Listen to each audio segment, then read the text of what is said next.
By the way, folks, if you could hit that subscribe button, help me out tremendously.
Smith and Wesson, model 3913.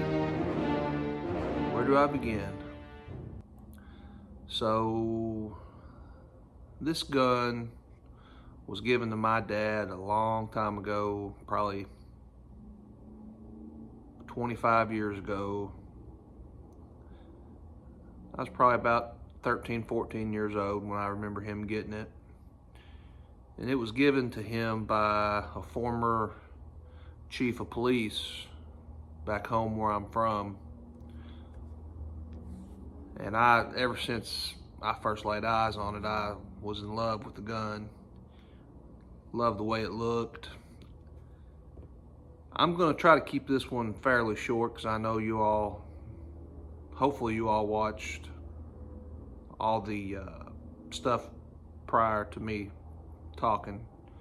I know it was quite a bit, so I know some of you may have skimmed through it, but anyway, so Smith and Wesson made the 3900 series,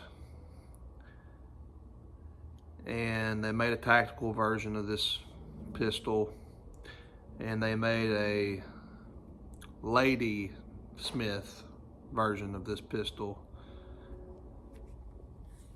And basically, the only differences were on the Lady Smith, they made the grips thinner,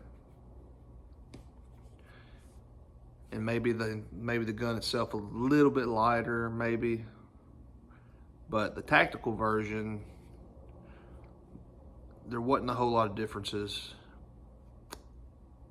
Pretty much the same size. I don't know. It could have been just a tick longer, but they put a little rail on there. There was the full size, compact, and subcompact versions in the 3900 series. Of course, it's got the ambidextrous safety. That's one difference between this and the tactical version. Not only does the tactical version have the ambidextrous safety, but it also has the ambidextrous slide release and mag release, pretty sure. Of course, I've got two magazines for this. The one that's in it now, it's got the little extra for your pinky. And then the other one I have, it don't have that. It's just slightly different. You can tell the gun feels so much better with this magazine in it. Not that it's a huge deal. It's probably more comfortable on your hip if you were wearing an inside the waistband holster with this other magazine in it. But so one thing about this gun, I've read that it is, some people are saying that it's the greatest 9mm handgun ever made, or one of the best. And I want to believe that. I really do, but I have to admit, I remember 30 years ago or 25 years ago, whatever it was, when my dad first got it, the first time he shot it, I recall it jamming up on him. And even after cleaning it and oiling it, you know, running the gun wet or dry, it didn't matter, it would jam up. So 30 years later, whatever, when I inherited the pistol, I knew that was going to be an issue. And after taking it and shooting it, sure enough, it did all kinds of weird, funky stuff. Failure to feed, failure to eject, just a lot of different things. And so I ended up buying a new guide rod spring for this, replaced it, and it actually fixed the problem temporarily. Put the guide rod spring in there, took it and shot it, maybe shot a box of ammo through it. Don't remember what kind, just cheap target ammo. And I thought, well, if it'll shoot this junk ammo, and then it's going to shoot the good stuff, no problem. And earlier this summer, I was shooting it. Started doing all that funky stuff again. Failure to feed, failure to eject, stove piping it, everything else. So I've got one more guide rod spring that's brand new in the pack. Not swapped them out yet, but a friend of mine, he's an armorer, licensed armorer, and he told me I needed to polish the feeding ramp. That's something I've never done. I've never polished anything on a firearm before. He explained to me how to do it, and I will eventually get around to doing it one day. But that's just the story I have on this. I'm not going to keep rambling on. I just wanted to show it to you because it's one of my favorite handguns that I got. Just a beautiful gun, and it's got an awesome reputation. And I feel like if I do what my buddy told me to do, it would probably fix the problem. At least I'm hoping it will. But it's definitely a beautiful firearm. I know what little bit I have shot it seemed to be very accurate. And yeah, that's pretty much my story on it. As you all know, it was used for law enforcement quite a bit, tactical and this version. But yeah, that's my story. Thanks for tuning in, and hope you all tune in for the next one. Oh, and by the way, if you haven't done so, please subscribe to the channel. It would help me out tremendously. Thanks, and God bless.